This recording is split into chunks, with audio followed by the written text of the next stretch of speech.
दोस्तों नमस्कार। ये है मार्गदर्शन फॉर सिविल सर्विसेज। मैं अनुराग चौधरी। दोस्तों आज की वीडियो में आप पढ़ेंगे राजनीति विज्ञान नागरिक शास्त्र से संबंधित महत्वपूर्ण प्रश्नों की श्रृंखला का भाग 4, जो आपके आगामी जीआईसी प्रवक्ता परीक्षा, गवर्नमेंट डिग्री कॉलेज, उच्चतर शिक्षा सेवा चयन आयोग के असिस्टेंट प्रोफेसर, टीजीटी पीजीटी परीक्षा, एलटी ग्रेड और यूजीसी नेट राजनीति विज्ञान के लिए बहुत ही महत्वपूर्ण है। आप इन प्रश्नों को तैयार कर लीजिए और जो प्रश्न आपको कठिन लगें उनको अलग से नोट करते जाइए ताकि एग्जाम टाइम रिवीजन में आसानी रहे। तो आइए शुरू करते हैं आज का वीडियो। दोस्तों आज हम शुरू करेंगे राज्य की उत्पत्ति के सिद्धांत से संबंधित जो महत्वपूर्ण प्रश्न हैं उनसे संबंधित प्रश्नों को। तो देखिए पहला प्रश्न है, निम्नलिखित में से कौन आत्मरक्षा के अधिकार को व्यक्ति का प्राकृतिक अधिकार मानता है? ऑप्शन है आपके प्लेटो, हाब्स, बेंथम और बर्क। तो सही उत्तर है दोस्तों, आत्मरक्षा के अधिकार को व्यक्ति का प्राकृतिक अधिकार मानने वाला विचारक है हाब्स। सही उत्तर है हाब्स। हाब्स एक समझौतावादी विचारक है और वो आत्मरक्षा के अधिकार को व्यक्ति का प्राकृतिक अधिकार मानता है। उसके अनुसार प्राकृतिक अवस्था में भी एक प्राकृतिक कानून विद्यमान रहता है जो बौद्धिक आत्मरक्षा के नियम के रूप में स्थापित था। अगला प्रश्न देखते हैं दोस्तों, निम्नलिखित में से कौन सा मिलान गलत किया गया है? देखिए, राज्य की बहुलवादी धारणा मैकाइवर और लास्की, ये सही है। राज्य की शक्ति धारणा ये मैकियावेली से संबंधित है। अराजकतावादी मार्क्स और बेंथम। तो अराजकतावादी मार्क्स और बेंथम अराजकतावादी नहीं है। सर्वसत्तावादी हेगेल और बेरी हार्डी, तो ये भी सही है। तो कौन सा गलत मिलान किया गया है या सही मिलान नहीं किया गया है? वो है अराजकतावादी मार्क्स और बेंथम, तो ये सही मिलान नहीं किया गया है। अगला प्रश्न है दोस्तों, मनुष्य राज्य की आज्ञा का पालन इसलिए करता है क्योंकि वह जानता है कि अवज्ञा से होने वाले अहित की तुलना में आज्ञा पालन अधिक उपयोगी है। ये कथन किसका है? ऑप्शन है आपके डेविडसन, बेंथम, सेबाइन और बेपर। तो सही उत्तर है बेंथम का कथन है कि मनुष्य जो है राज्य की आज्ञा का पालन इसलिए करता है क्योंकि वह जानता है अवज्ञा से होने वाले अहित की तुलना में आज्ञा पालन अधिक उपयोगी है। अगला प्रश्न देखते हैं दोस्तों, निम्नलिखित कथनों में से कौन सा एक सही नहीं है? देखिए ऑप्शन है आपके राज्य अमूर्त तथा सरकार मूर्त है, ये सही है। समाज राज्य से व्यापक है, ये भी सही है। सरकार राज्य का अभिकर्ता है, यानी सरकार राज्य का एजेंट या अभिकर्ता है, ये भी सही है। और राज्य की सदस्यता ऐच्छिक है, तो ये सही नहीं है क्योंकि राज्य की सदस्यता ऐच्छिक नहीं है बल्कि अनिवार्य होती है। अगला प्रश्न देखते हैं, राज्य सरकार के संसाधनों से संगठित एक व्यक्ति है जो कानून का निर्माण और क्रियान्वयन करता है। ये कथन किसका है? ऑप्शन है आपके गैटेल, रूसो, डायसी या फिर आस्टिन। तो सही उत्तर है दोस्तों, ये डायसी का कथन है। वो कहता है कि राज्य संसाधनों से युक्त लोगों का ऐसा संगठन है जिसे कानून निर्माण और क्रियान्वयन का एकमात्र अधिकार प्राप्त है। अगला प्रश्न देखिए, बहुत ही महत्वपूर्ण है। राज्य सिर्फ समुदाय ही नहीं वरन सर्वोच्च समुदाय भी है, ये कथन किसका है?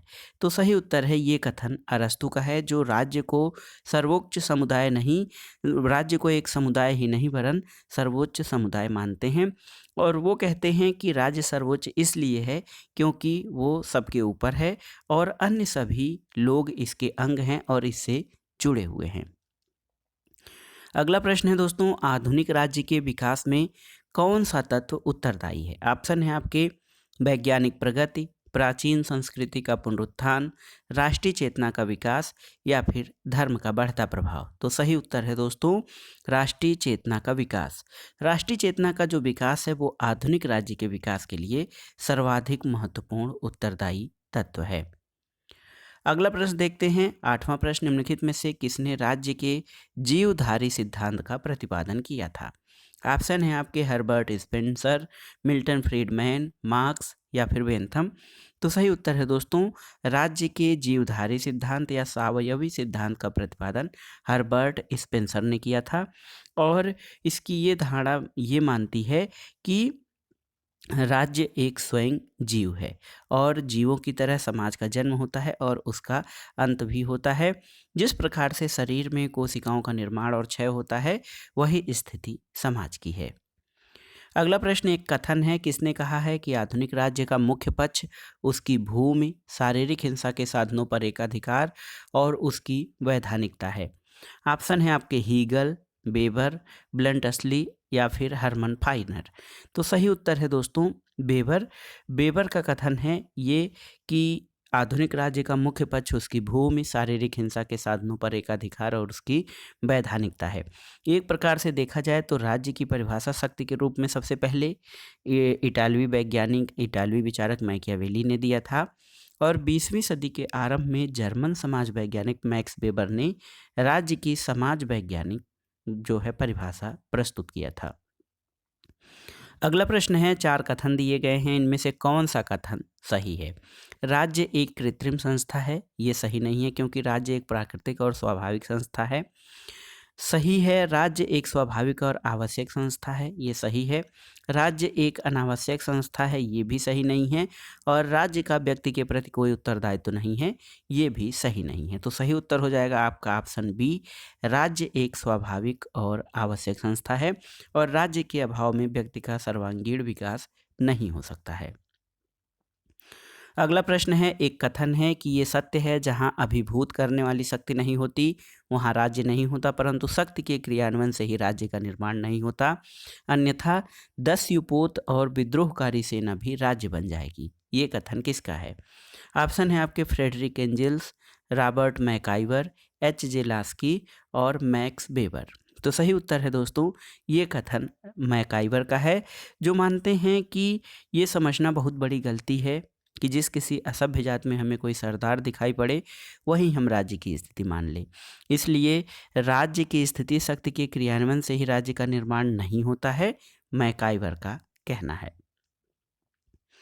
अगला प्रश्न है, निम्नलिखित राजनीतिक दार्शनिकों के सही ऐतिहासिक क्रम को पहचानना है। तो इसमें जो विचारक दिए गए हैं उनमें हाब्स, लाक, रूसो और मॉन्टेस्क्यू हैं। तो सबसे पहले देखिए नाम आता है हाब्स का, जिसका जन्म 1588 में हुआ था। उसके बाद लाक का आता है 1632 में हुआ था। मॉन्टेस्क्यू का जन्म 1689 में और रूसो का जन्म 1712 में हुआ था। तो ऑप्शन डी आपका सही उत्तर हो जाएगा। अगला प्रश्न देखते हैं, किसने राजनीति शास्त्र के अध्ययन में ज्यामिति, भौतिकी और मनोविज्ञान की मदद ली थी? तो आप ऑप्शन देख के ही बता सकते हैं दोस्तों, हाब्स ने राजनीति विज्ञान के अध्ययन में ज्यामिति, भौतिकी और मनोविज्ञान की मदद ली थी। अगला प्रश्न देखते हैं, राजनीति के बिना इतिहास निष्फल है और इतिहास के बिना राजनीति निर्मूल है। ये कथन किसका है? तो ये कथन दोस्तों सीले का है, इसको आप रट भी लीजिए। सीले कहते हैं कि राजनीति के बिना इतिहास निष्फल है और इतिहास के बिना राजनीति कोई महत्व नहीं है। अगला प्रश्न है, देखिए ये भी सीले का ही कथन है, इसको थोड़ा सा अलग ढंग से निष्फल को कर दिया गया है बिना फल के। तो इतिहास का राजनीति विज्ञान के बिना फल नहीं और राजनीति विज्ञान इतिहास के बिना जड़ नहीं। तो कथन वही है, केवल जो है शब्दों का हेर फेर कर दिया गया है। तो ये सीले का कथन है।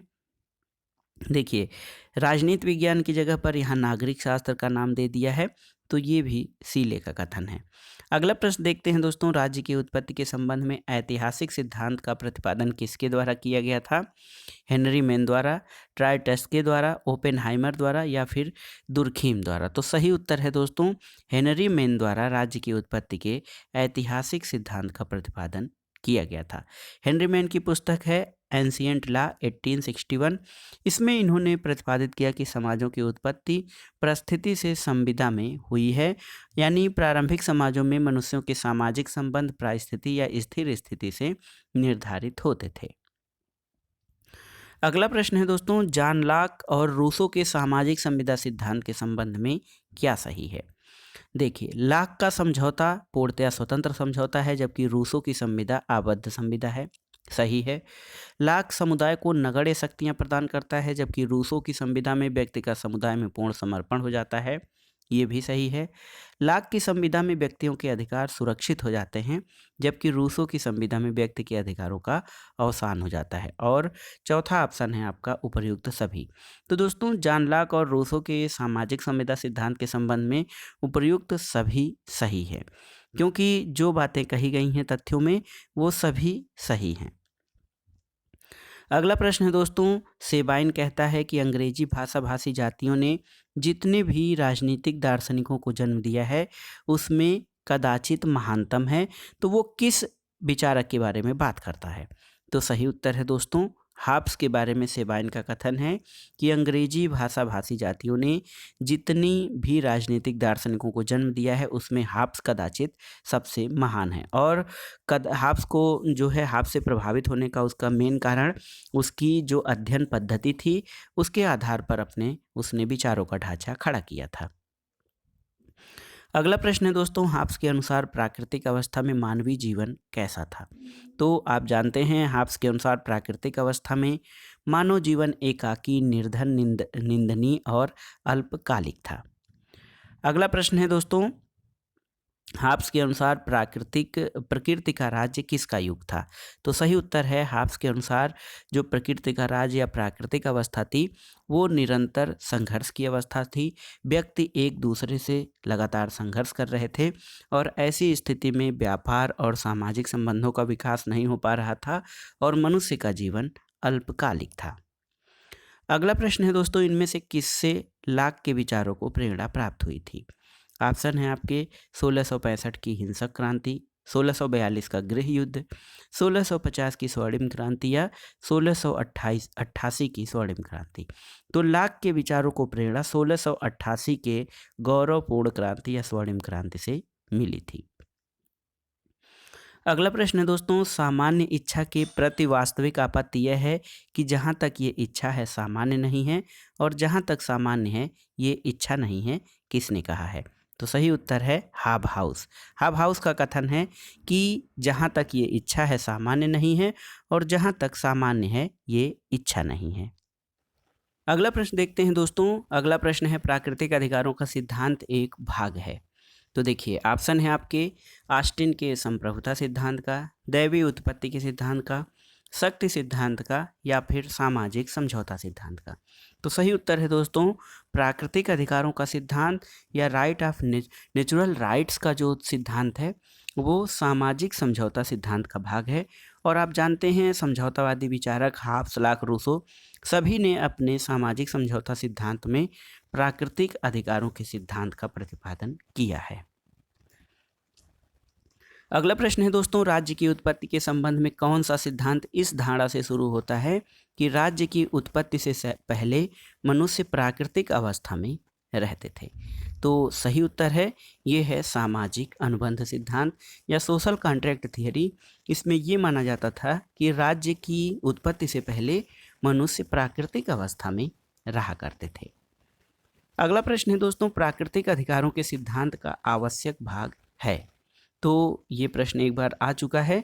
तो सामाजिक समझौते के सिद्धांत का आवश्यक भाग है प्राकृतिक अधिकारों का सिद्धांत। अगला प्रश्न है निम्नलिखित सिद्धांतों में से किसके अनुसार राज्य की स्थापना जनता की इच्छा से हुई है? तो सही उत्तर है सामाजिक समझौता सिद्धांत में ये बात स्पष्ट होती है कि राज्य की स्थापना जनता की इच्छा से हुई है। अगला प्रश्न देखिए बहुत ही आसान है, कौन सामाजिक संविदा के सिद्धांत से संबद्ध है? 4 ऑप्शन है आपके ऑस्टिन, लाक, मिल और मार्क्स। तो सही उत्तर है लाक। इनमें से कौन राज्य की उत्पत्ति के सामाजिक अनुबंध सिद्धांत से नहीं जुड़ा हुआ है?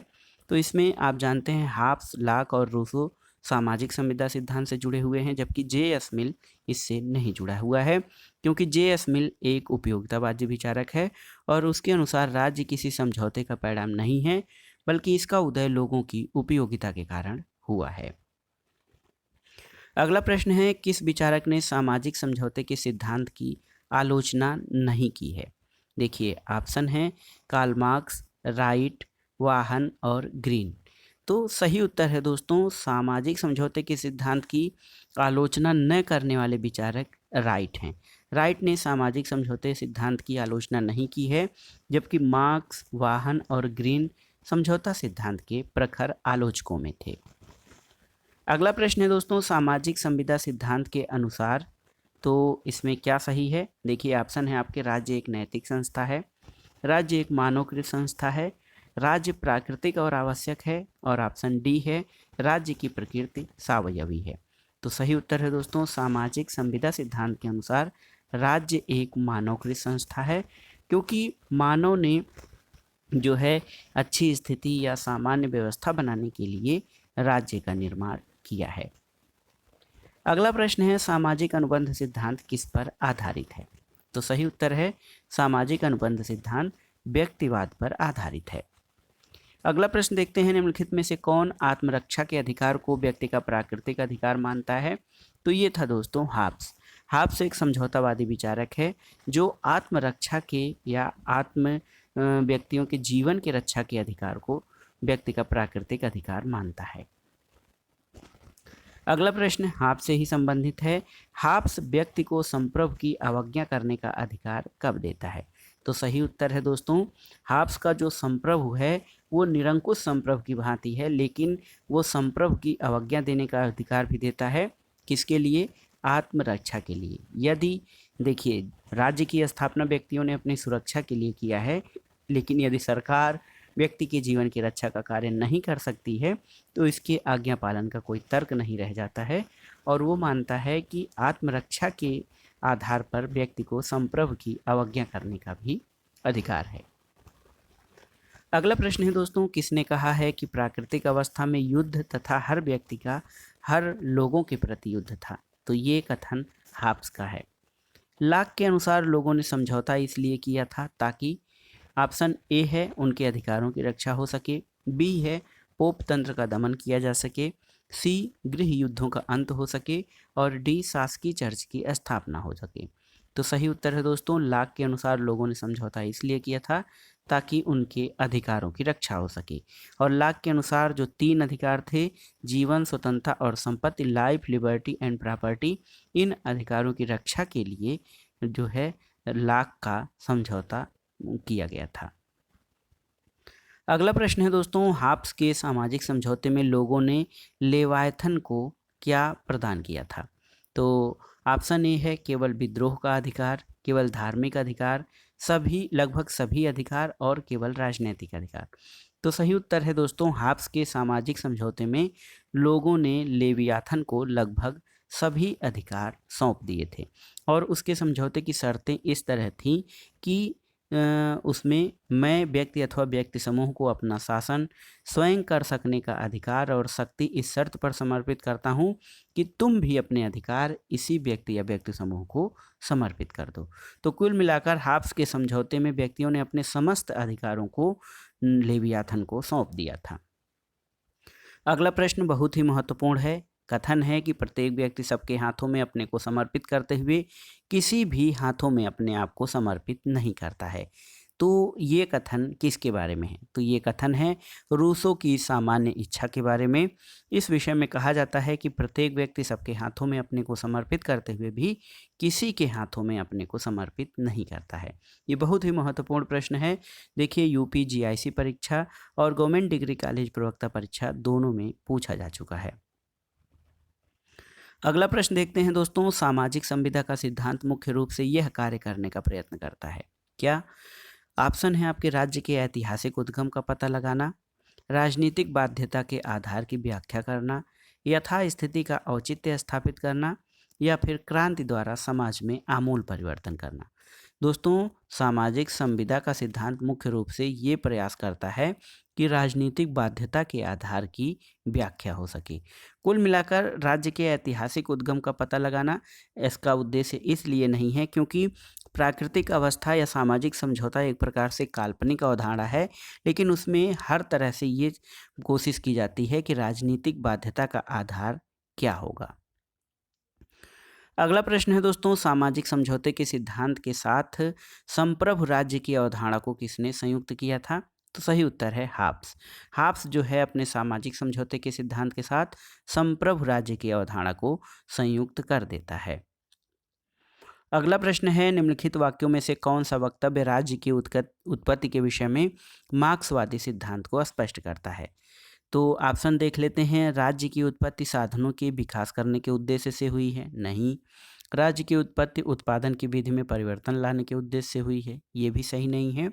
राज्य की उत्पत्ति उत्पादन के शोषण परक संबंधों के रक्षार्थ हुई है। तो देखिए, ये मार्क्सवादी सिद्धांत राज्य की उत्पत्ति का है, ऑप्शन सी, जिसमें वो मानता है या मार्क्स मानता है कि राज्य की उत्पत्ति उत्पादन के शोषण परक संबंधों के रक्षा के लिए हुई है। और मार्क्स के अनुसार राज्य एक कृत्रिम संस्था है जिसकी उत्पत्ति संपत्तिशाली वर्ग के हितों की सुरक्षा के लिए की गई है। अगला प्रश्न देखते हैं, वर्तमान समय में राज्य की उत्पत्ति का कौन सा सिद्धांत सबसे अधिक मान्य है? तो ये है दोस्तों, ऐतिहासिक या विकासवादी सिद्धांत राज्य की उत्पत्ति का सर्वाधिक मान्य सिद्धांत वर्तमान में माना जाता है। तो ऑप्शन ए हो जाएगा आपका सही है, ऐतिहासिक या विकासवादी सिद्धांत। और इसमें ये माना जाता है कि राज्य जो है, राज्य का विकास अतीत में हुए समस्त विकास का परिणाम है। इसमें अनेक तत्व जैसे सामाजिक भावना, रक्त संबंध, शक्ति, आर्थिक गतिविधियां, धर्म और राजनीतिक चेतना एक साथ मिलते हैं और राज्य का विकास धीरे धीरे हुआ है। अगला प्रश्न है, कौन सा ऐतिहासिक सिद्धांत माना जाता है? तो हमने पहले ही बता दिया, विकासवादी सिद्धांत को ऐतिहासिक सिद्धांत माना जाता है। राज्य की उत्पत्ति के किस सिद्धांत ने राज्य को एक क्रमिक विकास का परिणाम माना है? तो ऐतिहासिक यानी विकासवादी सिद्धांत राज्य को एक क्रमिक विकास का परिणाम मानता है। अगला प्रश्न है, राज्य की उत्पत्ति के संबंध में जो सिद्धांत हैं उसमें किसको सर्वोत्तम माना जाता है? जैसे दैवीय उत्पत्ति का सिद्धांत, सामाजिक समझौता सिद्धांत, मार्क्सवादी सिद्धांत, पितृसत्तात्मक सिद्धांत, मातृसत्तात्मक सिद्धांत। इन सब सिद्धांतों की बात करें तो सर्वोत्तम सिद्धांत माना जाता है विकासवादी सिद्धांत को, और यही सिद्धांत राज्य की उत्पत्ति के संबंध में सर्वमान्य भी है, जो ऐतिहासिक या विकासवादी सिद्धांत है।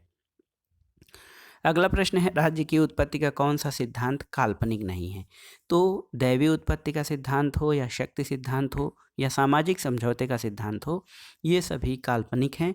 लेकिन राज्य की उत्पत्ति का ऐतिहासिक या विकासवादी सिद्धांत जो है, ये मानता है कि राज्य का क्रमिक विकास हुआ है, तो इसलिए इसे काल्पनिक नहीं माना जा सकता है। अगला प्रश्न देखते हैं दोस्तों, राज्य की उत्पत्ति के सामाजिक अनुबंध सिद्धांत की विवेचना में जॉन लॉक ने समर्थन किया है? सही उत्तर है आपका सीमित राजतंत्र की अवधारणा। जो है, एक प्रकार से देखा जाए तो जॉन लॉक ने जो सामाजिक समझौते की विवेचन किया है उसमें नागरिकों द्वारा केवल उन्हीं अधिकारों को सौंपने का समर्थन करता है जिससे कुछ अव्यवस्था उत्पन्न करने का खतरा है, और शेष अधिकार जो ये प्राकृतिक अवस्था में उपभोग करता था उसके पास ही रहते थे। इसलिए राज्य की उत्पत्ति के सामाजिक अनुबंध सिद्धांत की विवेचना में वो सीमित राजतंत्र की अवधारणा का वर्णन करता है या उसका समर्थन करता है। अगला प्रश्न है, लॉक ने सामाजिक समझौते के सिद्धांत का उपयोग किया है? तो सही उत्तर है, उदार लोकतांत्रिक राज्य को न्यायसंगत ठहराने के लिए लॉक ने सामाजिक समझौते के सिद्धांत का उपयोग किया है। लॉक का सामाजिक अनुबंध सिद्धांत दासता का पट्टा न होकर स्वतंत्रता का अधिकार पत्र है, और उसने राज्य को बलशाली या शक्तिशाली संस्था न मानकर उसे एक ट्रस्ट की संज्ञा दी है, और ट्रस्ट का मतलब ये है कि समझौते के अंतर्गत किए गए अनुबंध को मानना, और यदि राज्य इस ट्रस्ट का उल्लंघन करता है तो नागरिकों को उसके विरोध का अधिकार है। तो इस प्रकार लॉक ने अपने समझौते के द्वारा उदार लोकतांत्रिक राज्य या फिर संवैधानिक राजतंत्र की वकालत की है। अगला प्रश्न देखते हैं दोस्तों, राज्य की उत्पत्ति के संबंध में मनु ने कौन सा सिद्धांत स्वीकार किया है? मनु प्राचीन भारतीय राजनीतिक चिंतक हैं। उन्होंने राज्य की उत्पत्ति के सिद्धांत में दैवीय सिद्धांत का स्वीकार किया है, और उनका मानना है कि इस लोक में अराजकता फैल जाने के कारण सब लोग डर के मारे इधर उधर भागने लगे थे। तब उन सब की रक्षा के लिए प्रभु ने राज्य का सृजन किया, और मनु के अतिरिक्त अन्य विचारकों ने भी दैवीय सिद्धांत का ही समर्थन किया है। अगला प्रश्न है दोस्तों, निम्नलिखित में से कौन सा राज्य की उत्पत्ति की सही व्याख्या करता है? तो राज्य की उत्पत्ति का दैवीय सिद्धांत, समझौता सिद्धांत, विकासवादी सिद्धांत अपने सीमित रूप में उपर्युक्त सभी, तो देखा जाए अपने सीमित रूप में उपर्युक्त सभी सिद्धांत राज्य की उत्पत्ति के सिद्धांत की व्याख्या करते हैं।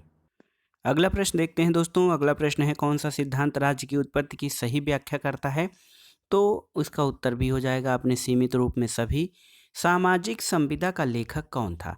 दोस्तों, सामाजिक संविदा या सोशल कॉन्ट्रैक्ट की रचना 1762 में रूसो द्वारा की गई थी।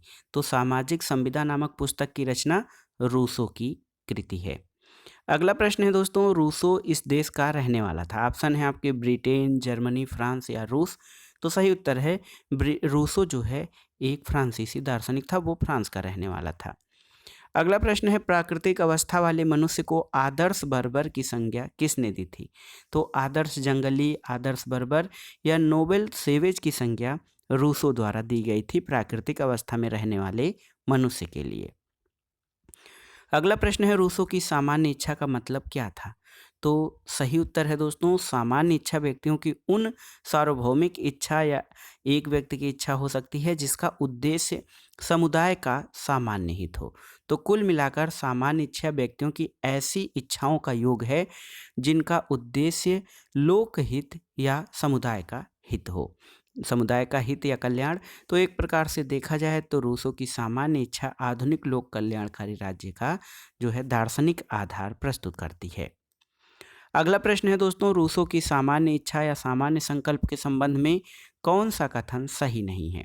ऑप्शन है, यह राज्य में कानून का स्रोत है, ये सदैव जनहित में होती है, यह सबकी इच्छा है और ये सदैव सही होती है।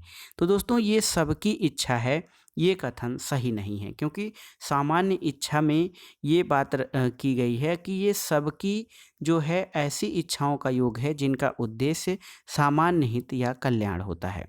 सामान्य इच्छा एक नैतिक संकल्पना है, इसलिए ये आवश्यक नहीं है कि ये बहुमत की इच्छा है या संपूर्ण समाज की इच्छा है। ये राज्य में कानून का स्रोत तो है, जनहित में होती है और सदैव सही होती है, और सभी की इच्छा हो ये जरूरी नहीं है। तो दोस्तों, ये था आज का वीडियो राजनीति विज्ञान नागरिक शास्त्र के महत्वपूर्ण प्रश्नों की श्रृंखला का भाग 4। आप इनमें जो प्रश्न आए हैं उनको आप दोहरा लीजिएगा, और जो प्रश्न कठिन लगे, वैसे इसमें कोई प्रश्न ऐसे कठिन नहीं है, कुछ विचारकों के कथन से संबंधित या जो कोटेशन हैं उनको आप अलग से नोट करके रिवीजन के लिए अपना उसका उपयोग कर सकते हैं। वीडियो आपको कैसा लगा हमें कमेंट बॉक्स में ज़रूर बताइएगा। वीडियो को लाइक करें, शेयर करें और इस चैनल मार्गदर्शन फॉर सिविल सर्विस को सब्सक्राइब करें। वीडियो देखने के लिए धन्यवाद दोस्तों, नमस्कार।